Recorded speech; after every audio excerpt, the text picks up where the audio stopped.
No more. No more contracts. I agree. That's what he's on. Yeah. Okay, good evening, everyone. You bet it's for a lot. It is now 5 PM. It's April 6th, 2026. Time to call the Board of Public Works and Safety meeting to order. Ms. Jones, roll call, please. Present. Here. Present. Thank you. Please stand for the pledge.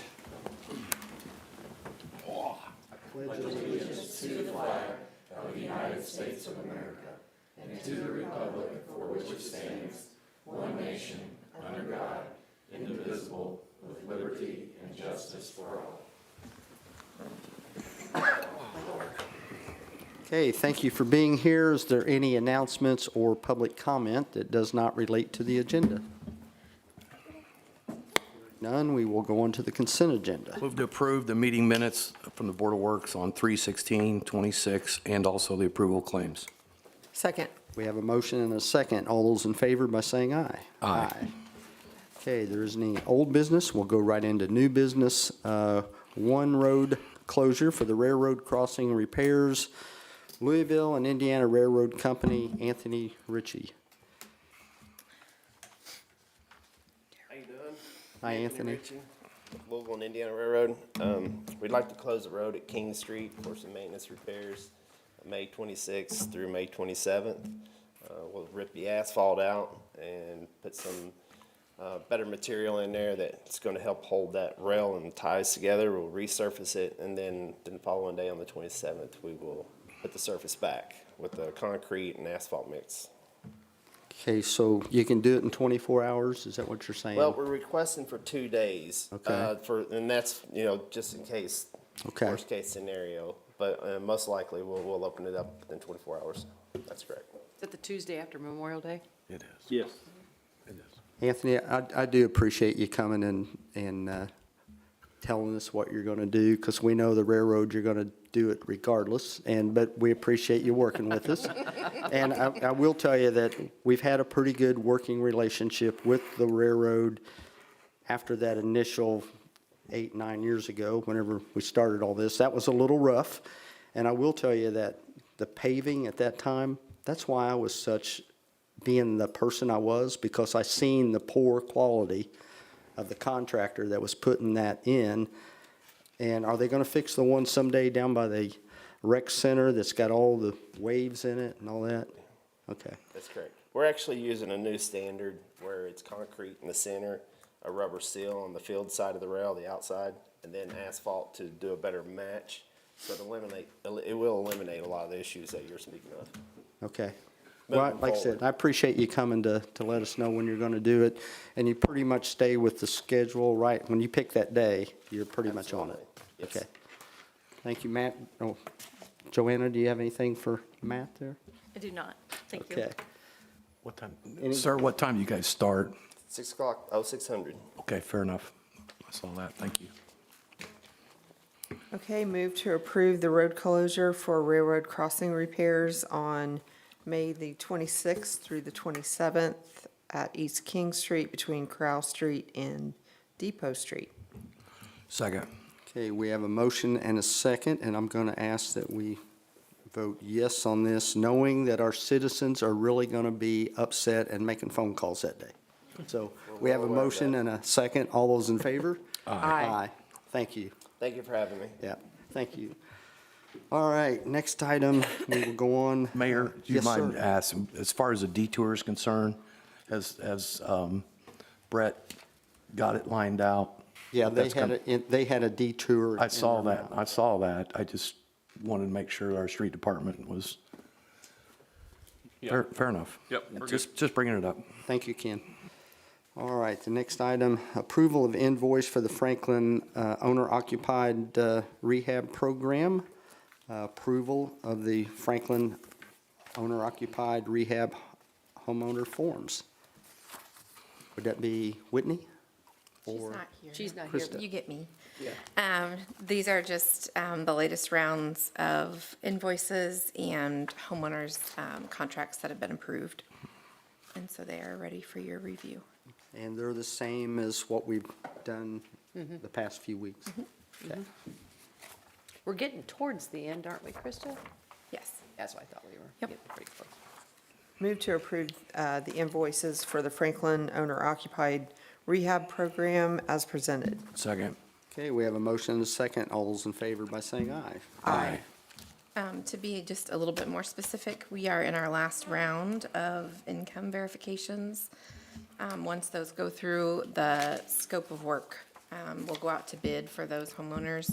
Depending on what the bids come back at and what repairs are needed, this could be our last round. But some of them may not only need one or two things. We don't ever know until all of that process is completed and the bids are back, so. We're gonna utilize the whole grant, we just don't know how many people we can Yes, help until yeah, we run out. and once it's closed out, we could potentially apply again. Good.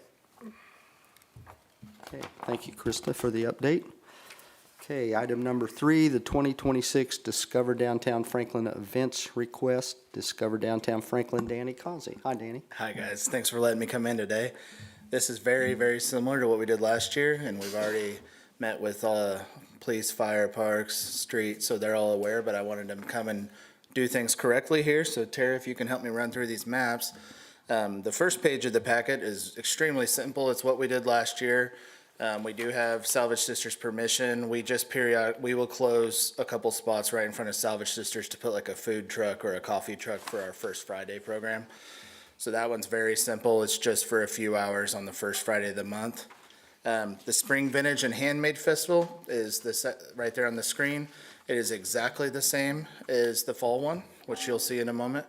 But basically, exactly the same as last year. We're doing the same exact areas. We've already talked with police and street department. There's not much with parks on this one other than just helping us with a few things. But that's on Saturday, April 25th. So that's a huge vendor fest. I can tell you we're already sold out on vendor spaces for that. So 180 vendor spaces sold out. Up next is our farmers market. It's going to be exactly the same as last year, 16 weeks. Starts on May 30th. We're already sold out on that also. We're really excited about that. With winning the #1 in the state last year, we've had some really amazing new folks apply. So the quality should be even higher than ever. But that'll be the same. I believe it's already on the mayor's calendar, but we'll have a ribbon cutting on the first week, so you're all invited to that. Next up is our Strawberries on the Square. This is really the only event that you're going to see today that has any meaningful change. So you'll notice that we're asking to close a small portion of Monroe Street. We will still have the county-owned parking lot next to Ann's accessible, and we will also have access to South Main Street. We have talked to Ann's Restaurant, Tony Breeden, who's getting ready to move her business in, Sharp Graphics, 10 Pins, and Coffee House 5, and they are all on board with us closing that, and they definitely appreciated us coming and talk to them. But last year, if you went to the event, with the county not allowing us to do anything on the grass or the courthouse actual property, it was a little too crammed last year. So we were looking for a way to keep it on the square, because it's called Strawberries on the Square. And so it was safe last year, but it was just a little too crowded at peak times. So we're going to expand a little bit, and we've partnered with the library. Some of the area where you see all those blue squares, that's going to actually be the JCPL Family Fun Zone. So it'll be like family-friendly games and things down there. We're going to hopefully work with our friends at the Street and Parks Department to get some like picnic tables over there and just a little bit more space to expand. But we'll be using the trailer stage, which always works great. Other than expanding a little bit onto Monroe Street, it's exactly the same as it has been in the past. We're going to put some ropes up this year to keep people off of Jefferson. We had the line gets so big that it gets a little crazy, so we're going to put some ropes up to keep people off the road. But other than that, it's basically the same as always. Then up next, we have our Ethos Celebration of the Arts. So this is the same as last year. It's going to be the first block of Main Street by the Art Craft, and then it goes down Madison Street all the way to Franklin Jewelers. So we have our Fine Arts Festival. It's been growing every year, so we're hoping to get a little closer to 100 fine arts vendors. And hopefully it won't be as hot as it was last year, but you never know. So that's just road closures. Then up next, we have the only event we have other than the farmer's market at the amphitheater. We have our Hops and Vines Festival. We are looking at exactly the same festival as last year, pretty much. We have signed a national recording artist. Joey Harcum is our headliner. The opener, we'll have steel drums playing in the beer garden until the opener starts, and that's Russ Baum, so some really great acts coming out this year. And the yellow boxes are food vendors, so pretty much the same as last year and how the parks operates on their events, so no big surprises. We'll have Amity EMS for that one. Then the Fall Vintage Fest is next. That's exactly the same as the spring, just hosted in the fall. And then there's 2 pages for the holiday lighting and winter market. This is the exact same as we did it last year, where we have 2 blocks on North Main Street for outdoor vendors. And then we had so many vendors last year that we expanded to the half block. So the alley that goes by the Willard and Wild Geese Bookstore, so we'll close to there. And then we would close on West Madison to the entrance of the county lot. So that way we don't block off the lot at all, but we have a little more vendor space.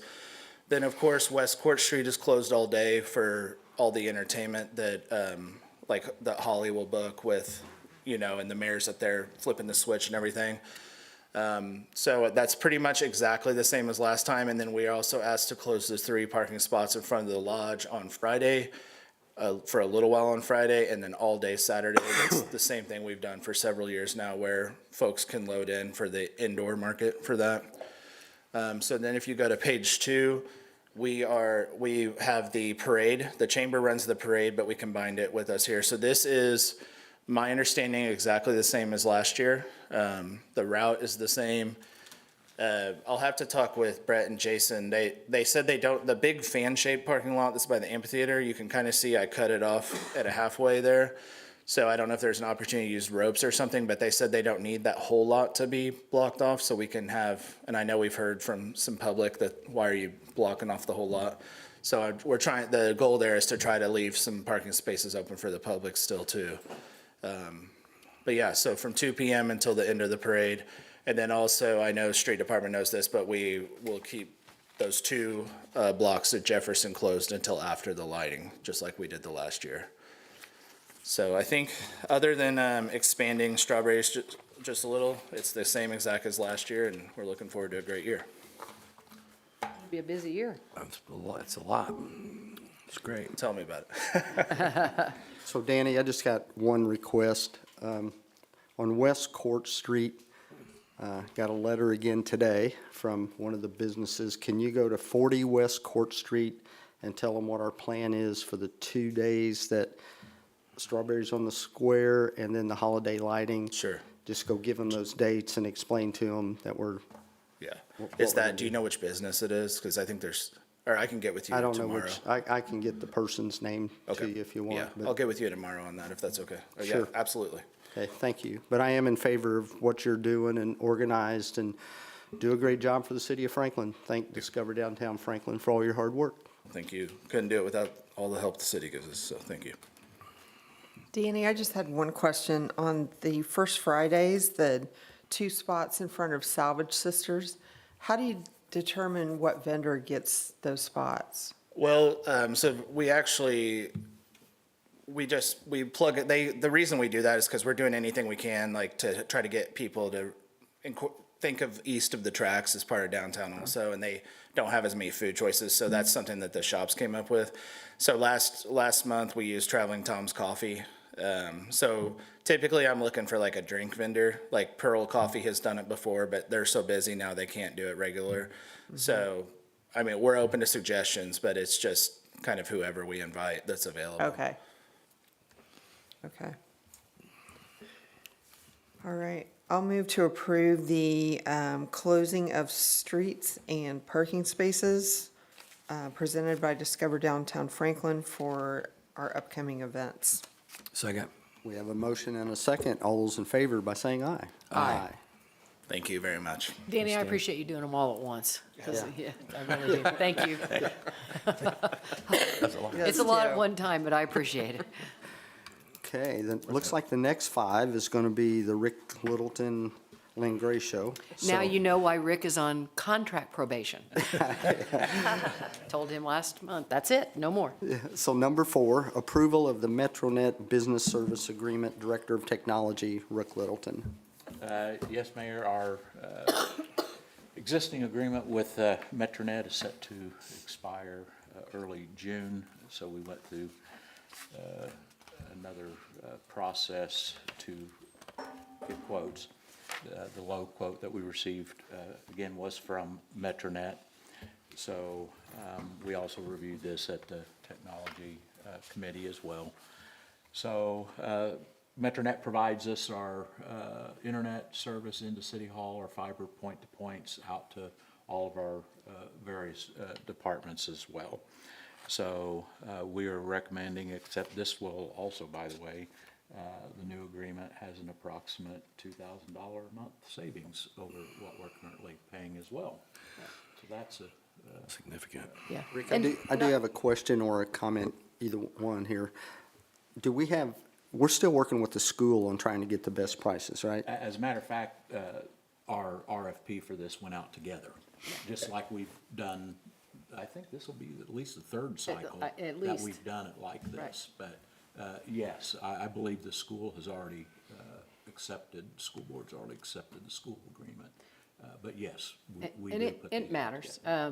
by having the collective bargaining power, if you will, to do that, for it to come down $2,000 a month. Yeah. Not surprising, I mean, technology is getting cheaper because it's getting better, but that was definitely impacted by the fact that they had both entities involved. So we're recommending the board approve, and the mayor sign on behalf of the board. And it was a unanimous recommendation from the Technology Committee at our last meeting. I make a motion to approve the Metronet Business Service Agreement as presented. Second. And also the mayor to sign on behalf. Second. Okay, we have a motion and a second. All those in favor by saying aye? Aye. Thank you with that one, Rick. The next one, approval of the JC Fiber Service Agreement. Okay, this one is internet service for the amphitheater. The Parks maintains a separate agreement on that. JC Fiber will be providing fiber to the green room and then also fiber to the Parks Events Maintenance Building that we currently don't have, and then also providing wireless equipment for wireless service throughout the site.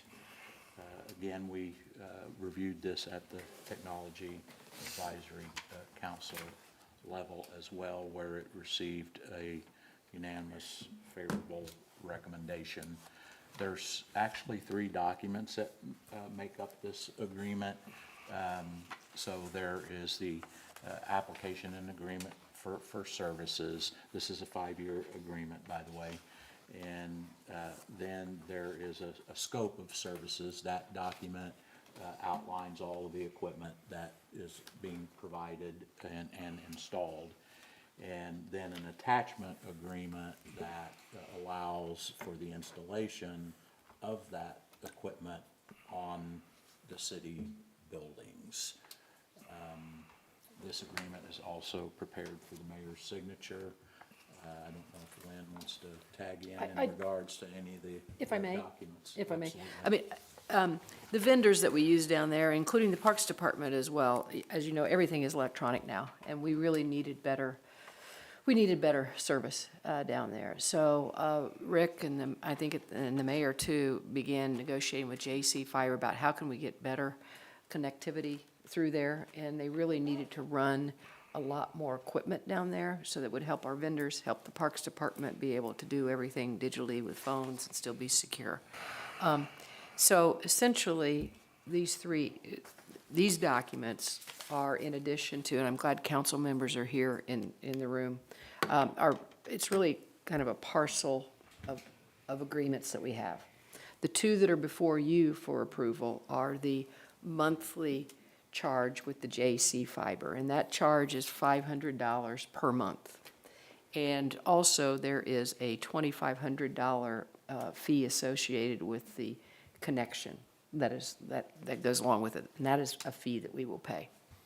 There is then an attachment agreement, and what the attachment agreement allows them to do is, in consideration of the monthly amounts that we're paying, they come onto our property and attach certain kinds of equipment that they need to our buildings. So that's why you're seeing both of those buildings.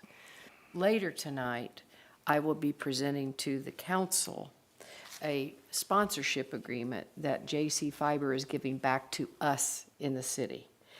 As part of that sponsorship agreement, I would direct your attention to the statement of services that's about 4 or 5 pages back. Let's see, 1, 2, 3. That looks like this, and it has the listing of all that equipment that we have there. If you look in there, in the various parts of the equipment, there it says total contract price 0000. They are not charging us for that equipment. That equipment has a total cost of approximately $27,300 and something dollars is what that costs. They are not going to charge us for that in exchange for us giving them a $25,000 sponsorship package at the amphitheater. So we are giving them that. They are giving us the equipment with, for lack of a better word, a wash. There is no cost associated with it. Sponsorship agreements are approved by council.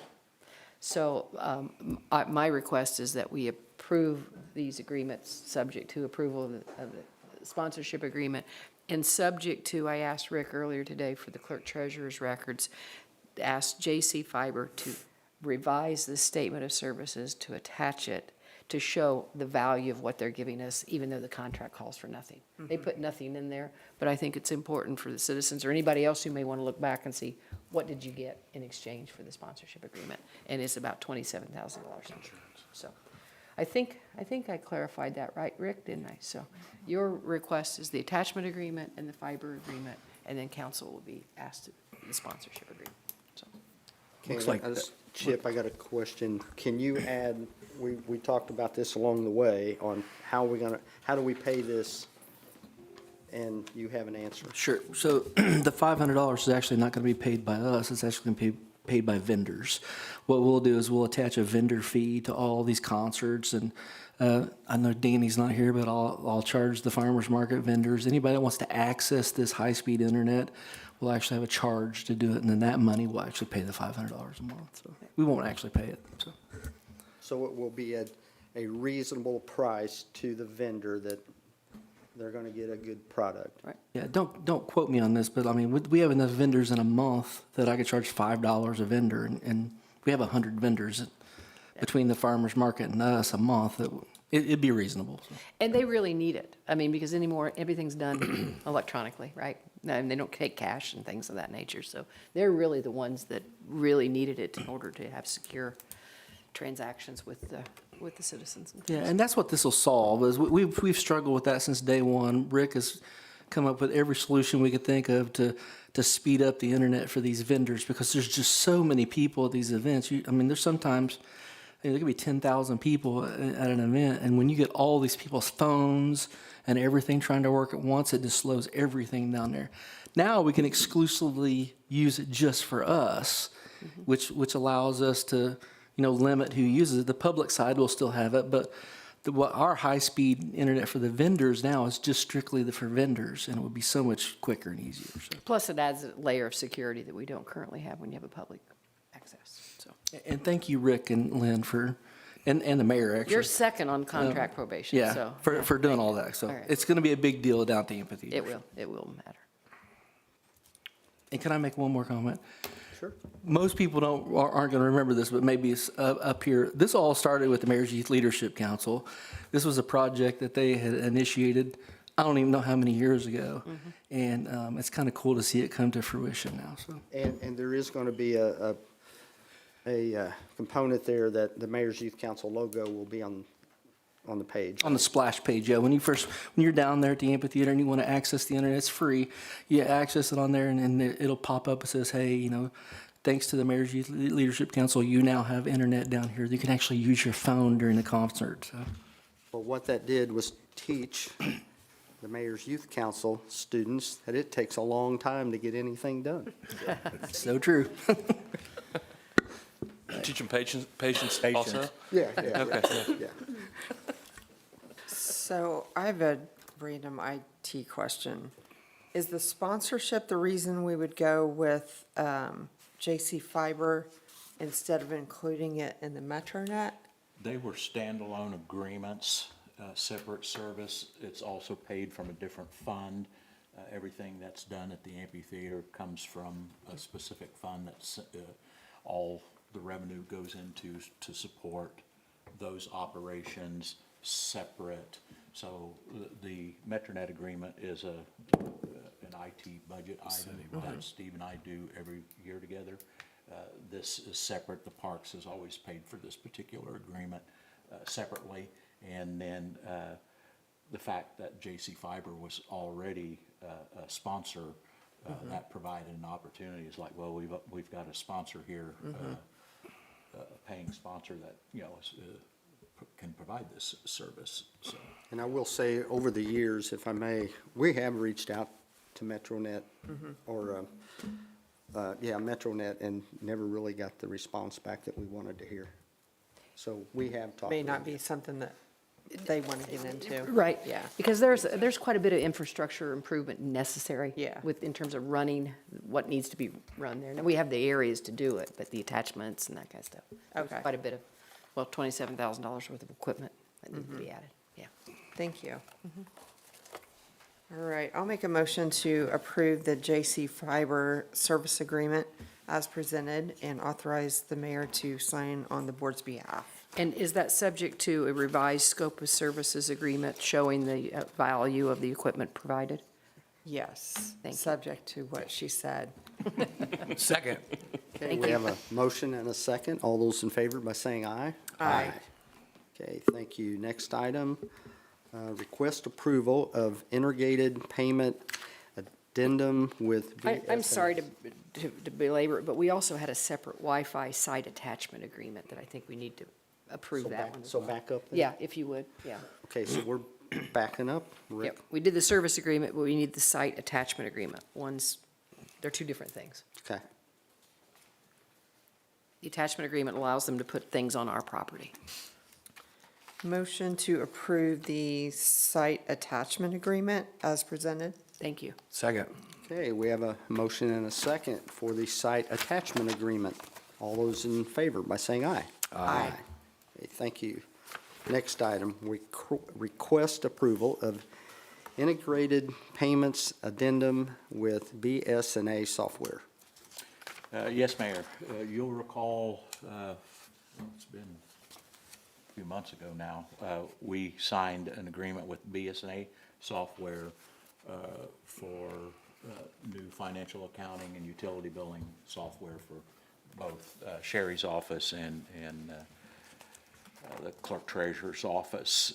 This addendum adds, and we mentioned at the time that the review and final approval, legal review of this document was still pending at the time, but this addendum adds the credit card payment and processing side of this agreement. So any utility customers that would either walk in or call in to make credit card payments or do so online, clerk treasurer's office that may accept parking tickets or truck tickets, police department staff does VIN checks, golf cart permits, that type of thing. If a customer pays by credit card and/or a utility customer that may pay by ACH, that's what this addendum addresses. Am I missing anything there, Lane? No, this was the third-party service agreement that we talked about at the time. Frankly, it's not, I don't like it because it has the word indemnification in there, but it has a very reduced indemnification agreement compared to what we typically do. I will tell you anecdotally, I had a conversation with Greenwood, and the clerk treasurers are wanting to use BSA so much because it's a whole different product, I think, for your office, Jan, isn't it? It's a game changer. And so they're pretty much using it across the state. So I reached out to Greenwood. They didn't like the agreement either, but they really wanted to use BSA. And so we're living with it. But I know you probably saw indemnification in there. You know, Lynn always says, no, no, no, no. But it's a very limited indemnification agreement that is in there. And there also, I think there was a provision related to what law is going to apply. And they did change that to Indiana. So we can live with it because we really need this program. Jan, would you say the majority of clerk treasurers in Indiana are using it now? The majority are switching to, BSA? yes, because Voice will become, and Keystone will eventually not be available. Right, and so everybody had to, so I know that the association is really, this is the one they all wanted to go to, so. Will the fees be passed on to the person paying the bill? Yes. Okay. Yeah, that's as it currently exists, and that does not change, and these fees are the same Okay. as what they currently are as well. Okay.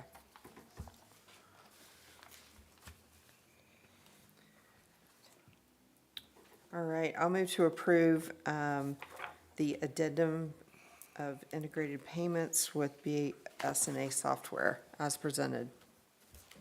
Second. Okay, we have a second, we have a first and a second. All those in favor by saying aye. Aye. Okay, thank you. Next item, request approval of the Small Government Enterprise Agreement with, I think you called that ERSA, Rick, instead of ESRI? Esri, yep. ESRI, okay. Rick has one more after this one. Okay, we're getting there. This is for our ARC GIS online subscription. It is GIS, or Geographic Information System, a software platform. So the city, at budget time, added a new position. We created a GIS coordinator's position. And I don't know if Joanna, if you'd like to introduce Chris tonight or not, but our new coordinator is here. And I think that's great, because if you have specific questions on what all this means and how it gets used and what he's going to do with it, why, the wizard is here. And this is Chris right here. But at budget time, we knew the position was being added, this software would be needed, and when working with Steve and preparing the budget, the appropriate amounts were added to the IT budget at that time. We just waited until we had the position filled and the new employee hired before we brought this to you and started paying for software that we obviously weren't prepared to use until we got Chris on board. So I don't know if you have any questions specific to Joanna or Chris in regards to the use of the software or not. Like any software program, it's got a pretty high price tag, but Joanna, could you tell the board in general what it will be used for, like educated like me, when I said $126,000? Could you tell me why we It'll needed actually be that? used for a number of things. So currently in the planning department, we've done some mapping, which is very limited on what we can do. In the street department, we currently use Cartograph, which is now also part of OpenGov, that they have their infrastructure somewhat in the database, and our work orders for doing maintenance and repairs currently goes through that system. What this is going to allow is us to establish an actual base map that includes our parcels and then also our public infrastructure, which is what Chris is working on currently, of getting that base map established. He's doing a great job, moving a lot faster than I had anticipated, so that's greatly appreciated. But what it also will do is, once we get there, we can then start doing additional things. Like the Parks Department will be able to have their inventory of public infrastructure. We can mark, where the parks are, which I think Chris is already working on. So it's going to be very versatile, and it'll be beneficial to the Parks Department, the Street Department, Department of Public Works, probably fire, police, and community development. I think Sherry's the only one in sewer building that usually won't benefit from it, but otherwise it is, beneficial to the city as a whole. And there are a number of times I'll get phone call, you guys approved a parcel that the school called me, a year ago and said, you own this property. And I said, we do? Because it was something that was done in the 50s by a handshake of the school board and the city council back in the 50s. And we didn't even know we had it, and they thought it was theirs, and they said it was ours. So there's a lot of those kind of things. Somebody from Sally's department wants to go work on something. Where is it? We should have all of this downloaded and make it a lot more efficient. And with us owning a utility, being able to map all of our sewer lines and manholes and all of that, that we just had a big book that everybody'd go into the office and start flipping through 100 pages trying to figure out where this line is. This is going to help. Right, and Save a lot of time. currently with the Violytics program that we're utilizing, we'll be able to take some of that information for street signs, inventory, basically everything. We do want to get to a point, which is a little bit ways down the road, but to make it publicly available, especially for sanitary sewer and storm lines. Because currently, when there's a developer or a builder, they contact our office. We have to go through our records, find the as-bills. They're typically, in paper format or PDF. In this regard, they would be able to go online and research that information themselves, which then frees up a lot of our time. And there's many communities within Indiana and the nation that currently have that available, and we're looking forward to joining them. And this is essentially the software that allows us to do it. Do you mind me asking, is this a 3-year occurrence, reoccurrence, excuse me? Correct, this is 3-year, and then like all of our other agreements, this will be brought back to you,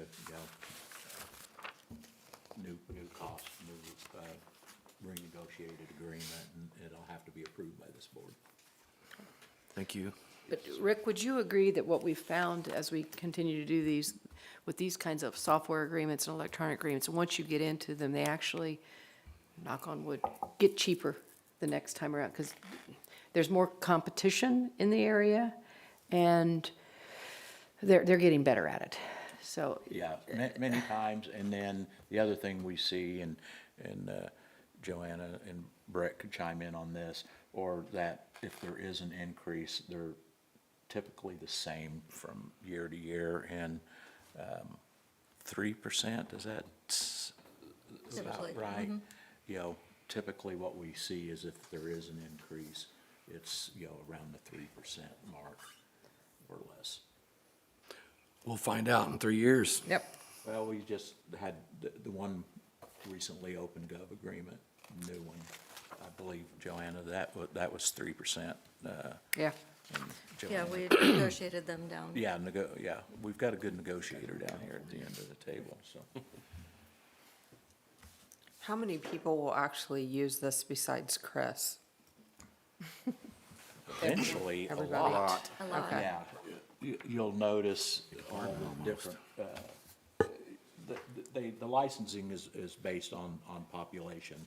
That's why it says small enterprise, so they do Yeah. it by, we'll have enough licenses that, we could give all of Brett's department, all of Sally's department, and, Okay. engineering, planning, virtually any city employee, public safety employees that might need access.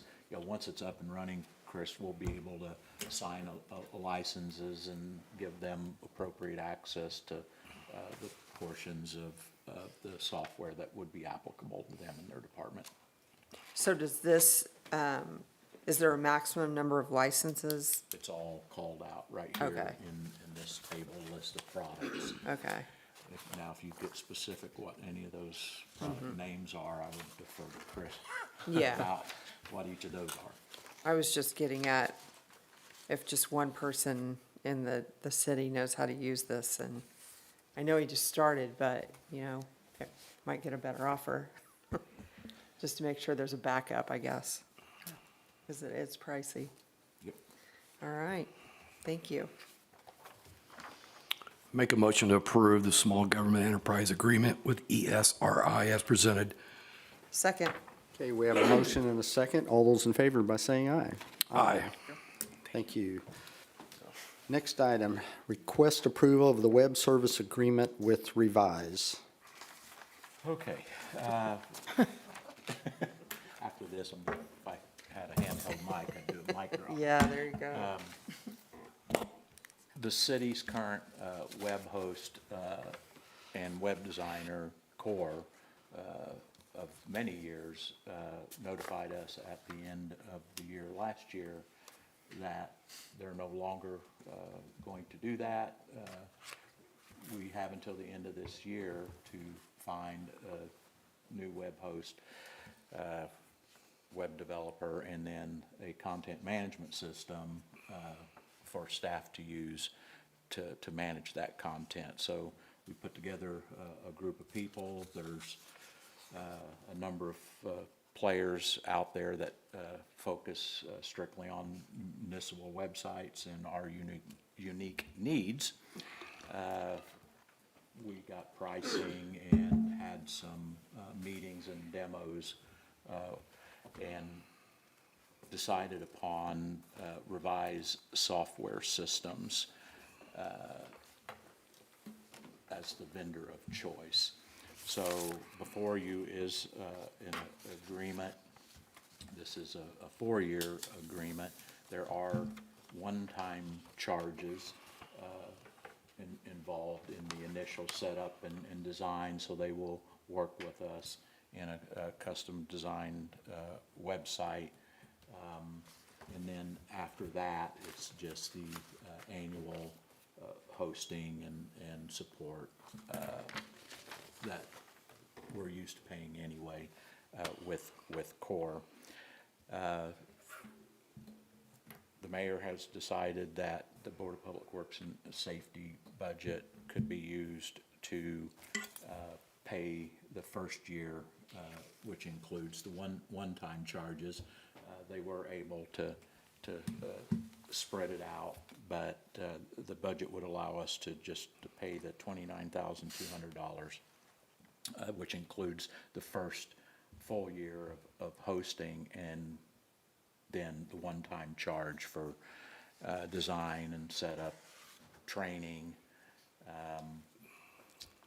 We are also going to include a new logo design. They'll be assisting us with that as well. And then after that, there's just the annual hosting, which will come from the existing IT budget. Rick, make sure and speak in the microphone so Oh, people can hear you. sorry. Yeah, And that particularly mic is online. Off to the side there, sorry. So Rick, we did also, there's some local people that we thought can do this and we reached out to that can't do it because of the municipality.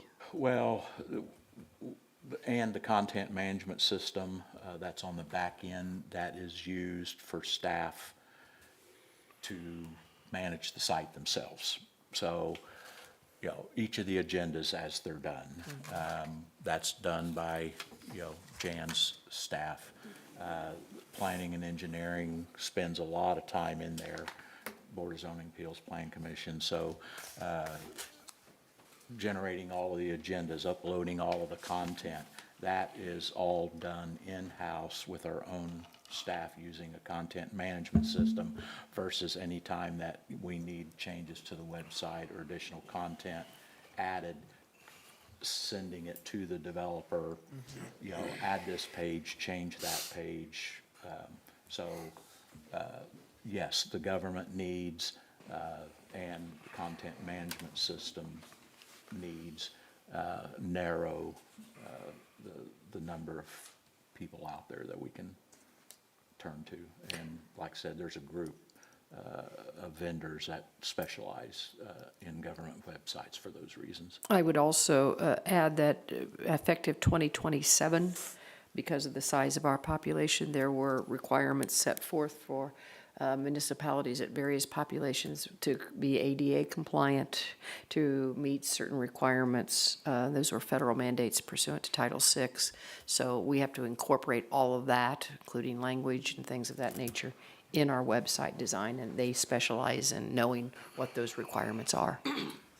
Correct, and you'll see it in the document where it talks about the features and all. The staff will have a built-in feature to be able to check a particular document before it gets uploaded to the website and check its ADA compliance before staff uploads it. And then we also added, they have a service available where, at a minimum twice a year, they will assist us and perform a whole scan of the website for compliance.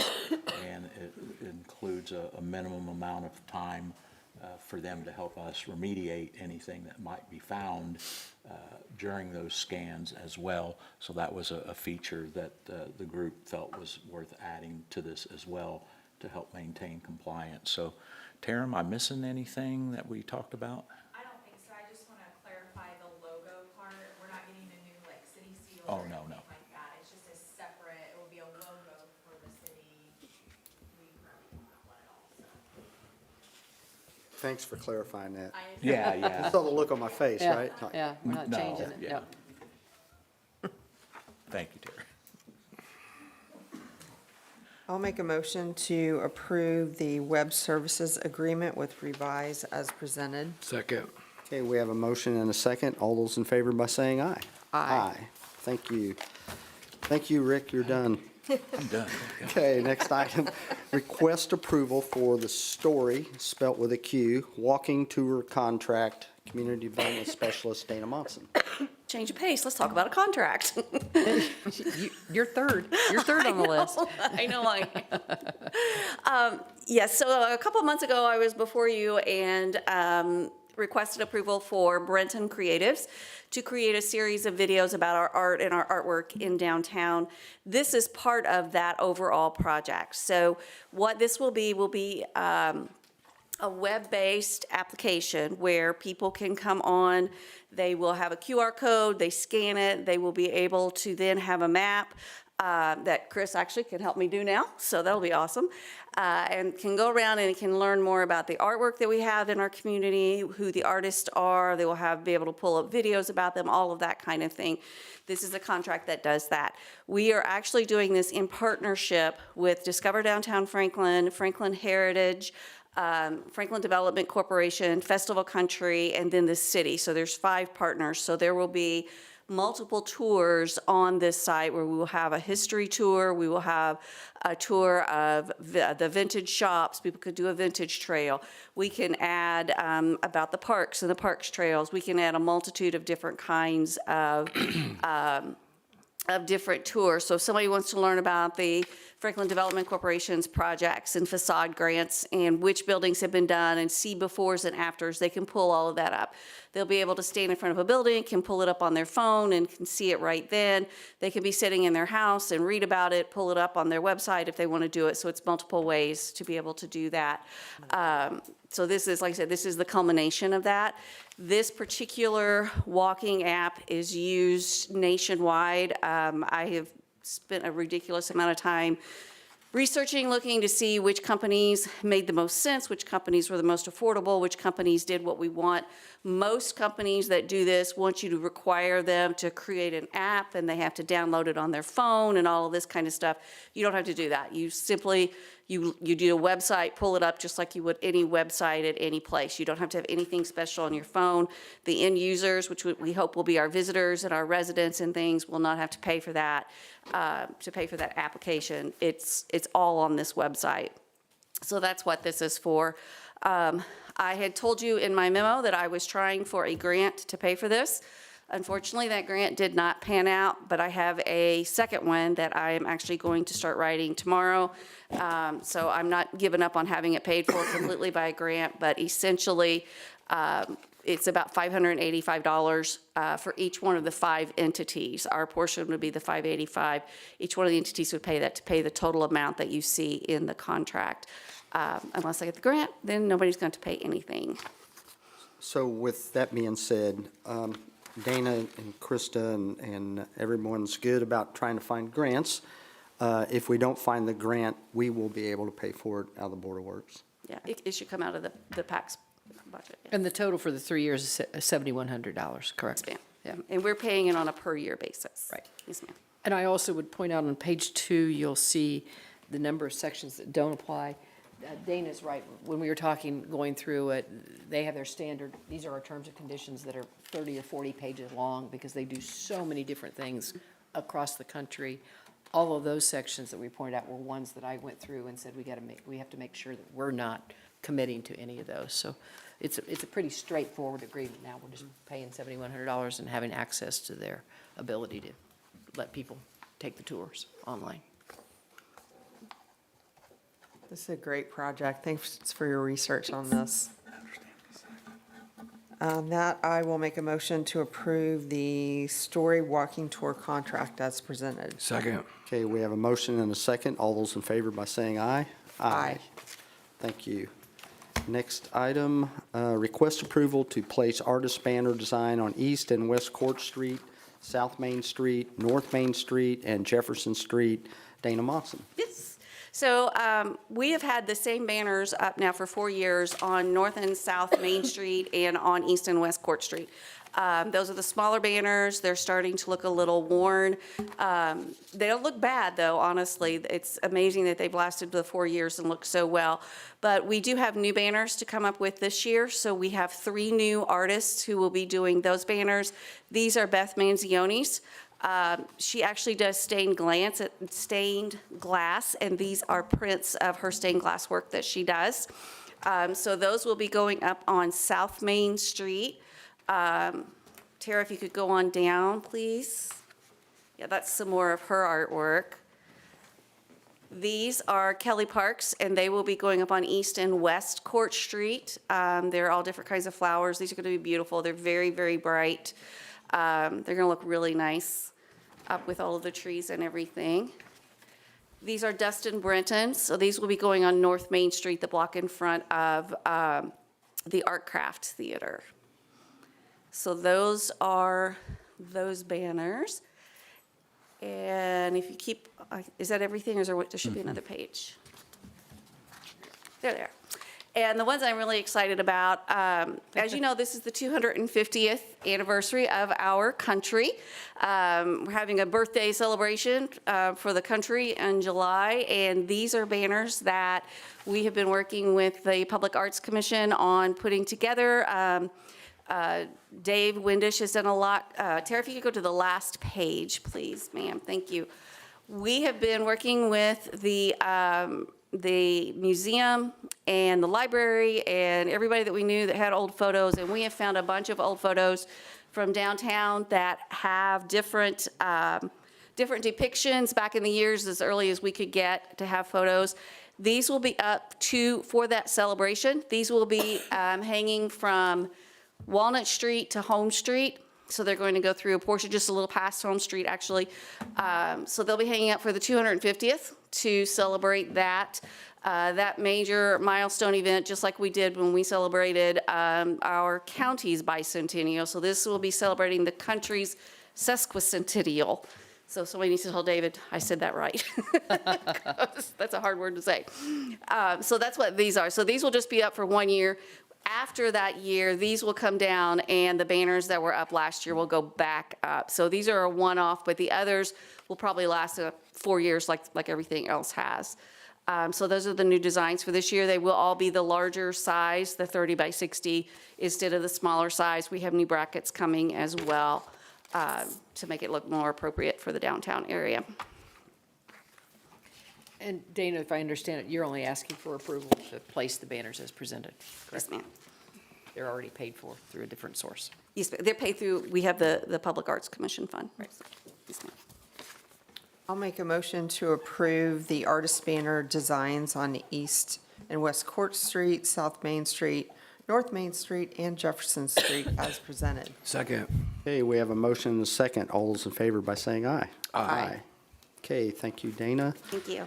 Next item, request for street closure and use of parking lots between 7:30 a.m. and 10:30 a.m. for the 12th Annual Memorial Day Observance. Fire Chief Josh Snyder.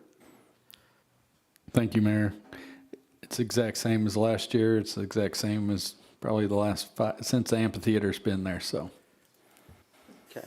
It's a great event, and we appreciate you putting that on Yes, every thank you, year. Chad. And yes, good event. Everybody loves it. The biggest 1-mile run in the state, is that correct? Yep. So just wanted to get that out there again. Thank you.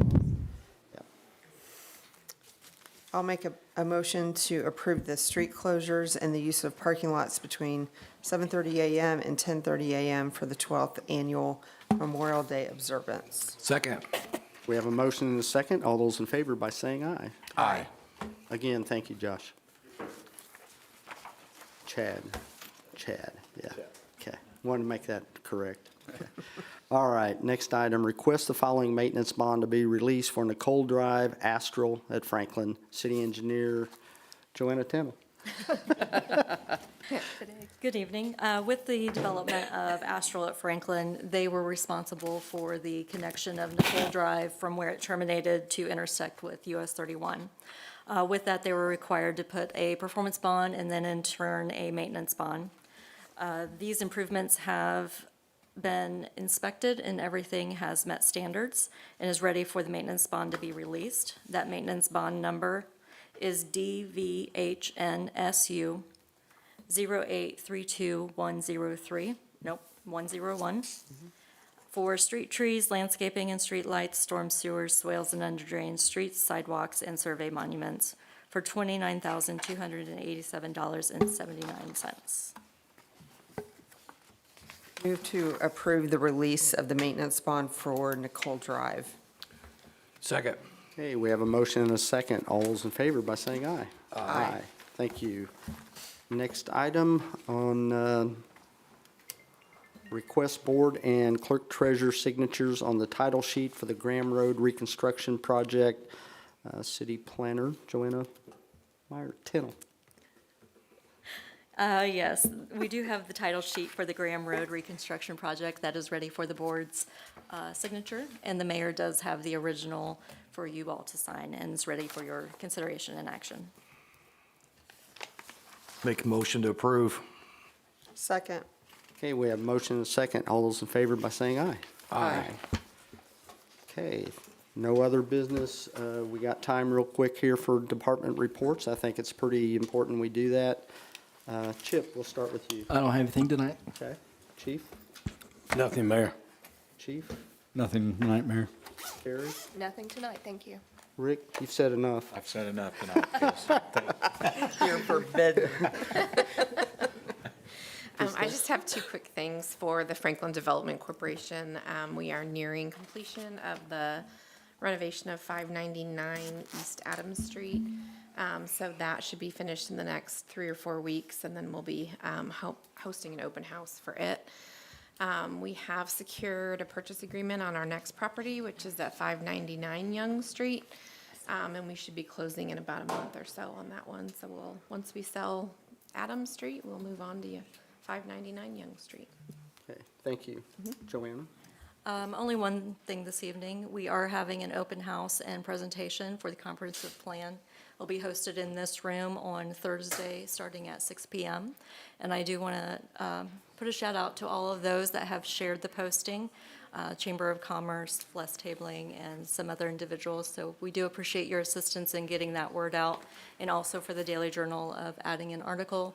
And they did indicate that they will be putting a reminder in on Thursday also. So appreciate that partnership. Thank you. Sally? Construction is going well. A lot of, it's really changed, but they'll be pouring concrete in the bottom of the oxidation ditch probably by the end of next week, so it'll really change a lot then. Okay, Jan? Tina? No, thank you. Ken? I don't have anything, Mayor. Thank you. Lynn? The only thing I would say is if you are interested in developments in our city, come to the comprehensive plan. meeting on Thursday. That's really important, that's when we do the general things that we talk about, as opposed to just individual projects. So it's Thursday at 6 o'clock In this room. Thank you. for the public. Tara, do you have anything? Okay, and I have nothing to say, but thank you to our workers, our workforce that we have for the city. You put your heart and soul into it, and I really appreciate that. So I'll make a motion to adjourn. Second. All those in favor? Aye. Council